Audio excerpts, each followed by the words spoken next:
नमस्कार जय जगन्नाथ। आज हेउची आम देशर पूर्वतन प्रधानमंत्री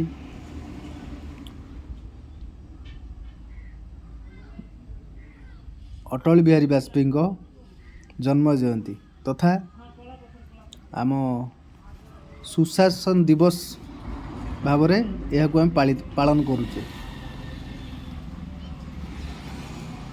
तो मोर कहबार कथा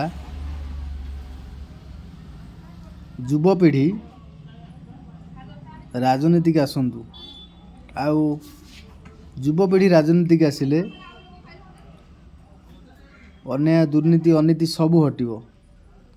आ युवपीढ़ी राजनीति के आसिले ही ये सब व्यवस्थार परिवर्तन हो पारिबो बा सुशासन दिवस बा जो आमे कहूचे से सबू सुशासन में परिणत हो पार। तो आज दिन निवेदन रखी युवपीढ़ी तांको गाँ हो बा तांको पंचायत हो बा तांको ब्लॉक हो दुर्नीति की सब बेले विरोध करंतु। आ विरोध कले ही सुशासन दिवस आमे भलसे पालन करि परिबा। रहिली नमस्कार।